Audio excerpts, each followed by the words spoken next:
Kim, and you're listening to University of Chicago Public Policy Podcast. I began this essay contemplating the oath I swore as a Marine to support and defend the Constitution.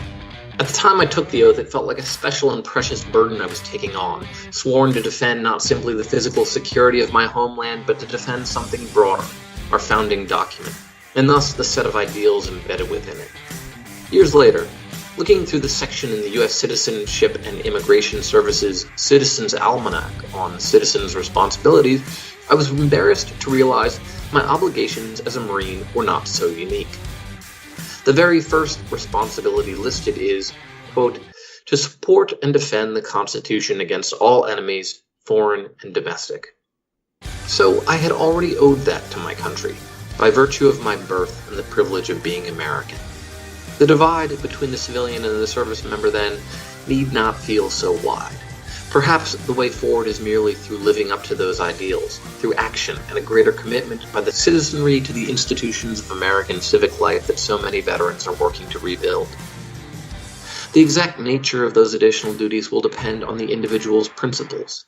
What is undeniable, though, is that there is always a way to serve, to help bend the power and potential of the United States toward the good. Hello, and welcome back to Thank You for Your Service, a hard look at American civil military affairs from the University of Chicago Public Policy Podcast. I'm Thomas Krasnican. And I'm Nick Paraiso. We're excited to bring you an interview we did with National Book Award winning author Phil Klay. After graduating from Dartmouth College in 2005, Phil joined the Marine Corps as a public affairs officer. He deployed to Iraq from 2007 to 2008, leading a team of journalists, photographers, and videographers who helped tell the story of that war. Upon his return, Phil started writing short stories and essays about his war experience, eventually earning widespread acclaim for his writing.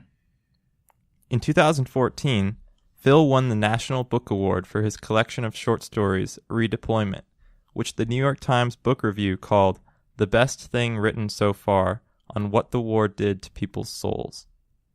He has also written essays on the military and society for The Atlantic and the Brookings Institution, as well as reviews for the New York Times, the Washington Post, and Newsweek.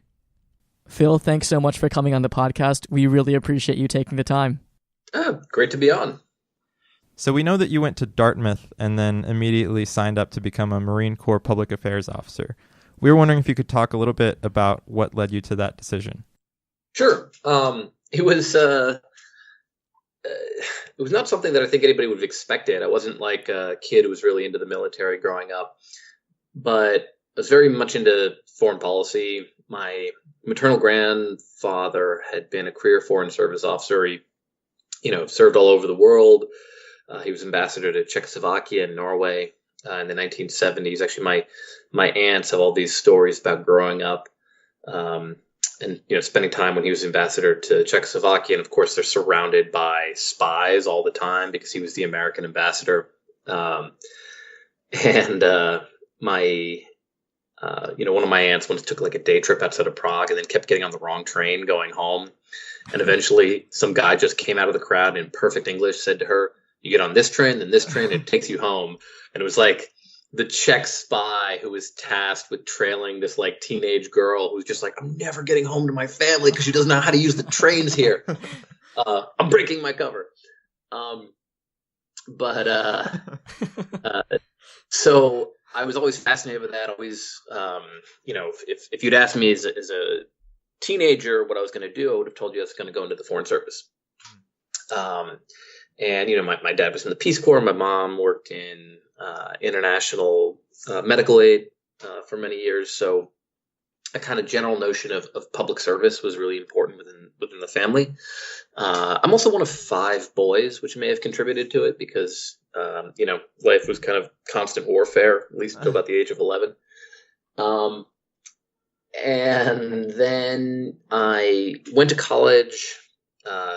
9/11 happened right before I started at Dartmouth. I was actually hiking on the Appalachian Trail during 9/11. So my experience was very different than I think most Americans. I wasn't, glued to the TV, wondering what was going to happen, seeing these images over and over again. I was just kind of out in the woods. And then we'd meet people and they'd say that something crazy had happened in New York. And at first we thought that they were telling us a ridiculous story of the sort that you tell people when they're out on the Appalachian Trail, removed from, humanity. But yeah, so then, went to college. We were a nation at war. And it seemed like if I was going to serve my country, that might be the best way to do it. One of my older brothers had joined the Marine Corps. And so that kind of also put into my mind as something that I might do. And, this was the huge undertaking that our nation was engaged in, first Afghanistan, and then very soon after that, Iraq. And so, yeah, I wanted to put my shoulders to the wheel somehow. So you became a public affairs officer and you deployed. What surprised you most about deploying?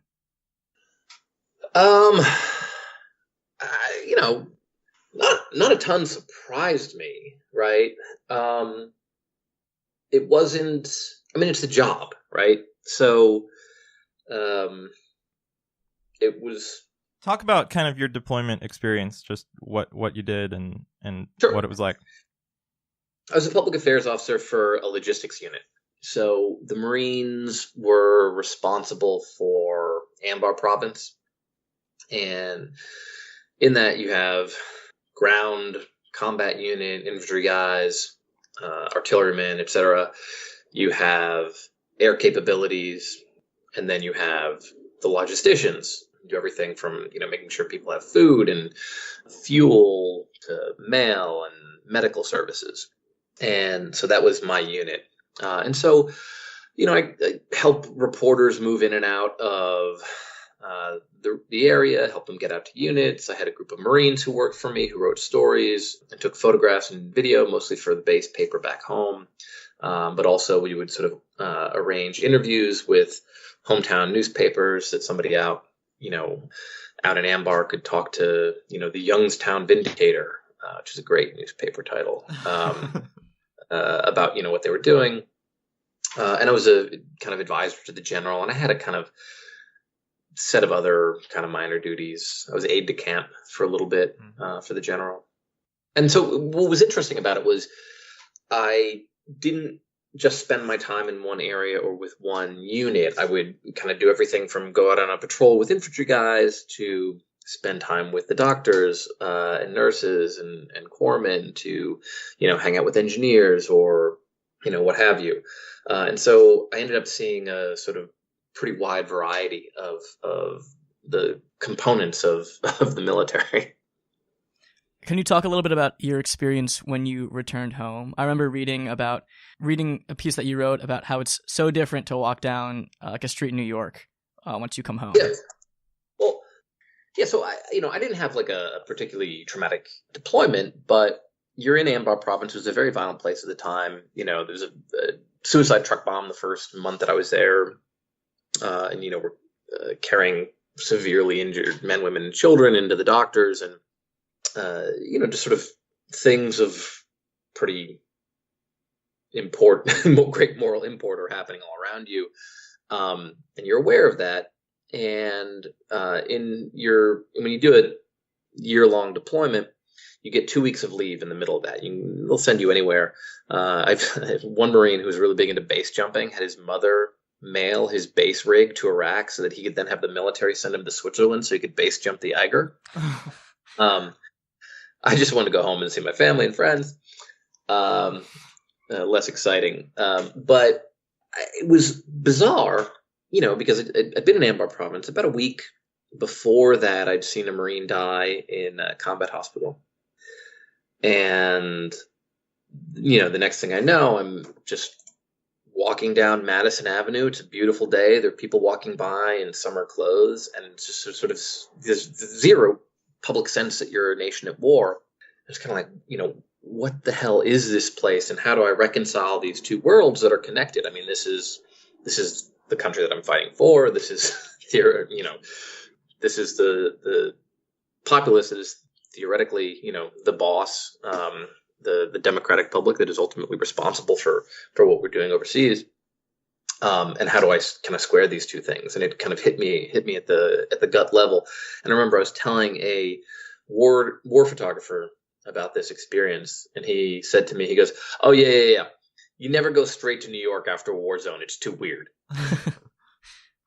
So, kind of going off of that, and also your experiences in Iraq as a public affairs officer, you won the National Book Award in 2014 for your book Redeployment, which, if people aren't familiar, is a collection of fictionalized short stories about the experiences of different people who are involved in the war in Iraq.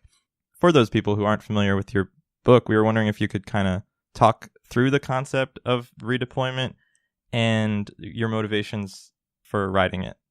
Sure. So it's a book of short stories, each one told from a different perspective, right? So, one story is told by an infantryman, one story is told by an engineer, one story is told by a guy who did psychological operations, one's told by a chaplain. There's a foreign service officer who tells a story, an adjutant. And they take place in sort of different places at different times during the war. And I started writing the first story in that book not long after I got back from Iraq. And I think the basic impetus was sort of, coming back and just saying, like, what the hell was that, right? And not necessarily, what I had been through, but what other people had been through, what the experience meant overall, what coming home meant, because, as I sort of mentioned, America felt strange. There seemed to be some sort of moral problem that I didn't quite know how to disentangle, and just all these kind of like odd memories that you had that you couldn't really place, and also, and I think this is common to a lot of soldiers coming back from war. I had this sense of like, well, I'm back from war and I can tell people what's going on and they need to listen to me, and et cetera, et cetera. And I felt like I had a right to pontificate. But the funny thing about sort of writing fiction is when you write a story, you start sort of, you take the things that trouble you, you take the things that confuse you, you take the things that are deeply morally important to you, and then you put them into a frame where you have to have characters who feel real and vivid, sort of moving through that frame. And what ends up happening is the characters start to sort of just take a pickaxe to what you thought that you knew about the world. And so as I was writing it, it became less about, the sort of whatever kind of message that I had to impart to the reader than sort of inviting him into the skulls of these characters who are faced with decisions, right? Decisions of moral importance in a complex environment, and and then go on to live with those choices, and just to sort of play with a lot of the kind of ideas and attitudes of soldiers, the experiences that they have coming home. And yeah, I mean, what else to say about it? It wasn't my attempt to come and say, this is what the Iraq war was like. It was, to have 12 different narrators showing you 12 radically different types of experience, a different set of characters who, if you put them in the room, they wouldn't agree with each other about much necessarily. But yet, they all sort of have this purchase on this kind of broader national thing that concerns all of us. And on that note, it's really important to shed some light on these kind of experiences so everyday Americans know more about the experiences that our service members go through during war. But at the same time, is there a good way to describe that adjustment experience of coming home without too much playing into the PTSD trauma stereotype that's already associated with veterans when they come back? Yeah, it's a tricky thing because it is weird coming back from a war zone, right? Even if you're like me, and your experience was relatively mild, it is strange, and it's not. I think part of the problem is that it often gets flattened to trauma, right? A discussion of trauma, right? We like to kind of medicalize the experience of return in some ways because it makes it safer, right? So if we take all the feelings that somebody might have coming back from a morally ambiguous war to a country that doesn't seem to be fully paying attention, if we take all of those feelings and decide that any of the negative feelings that arise are associated with a medical condition or with trauma, then it's just something we have to cure, not something that sort of implicates us in a broader way.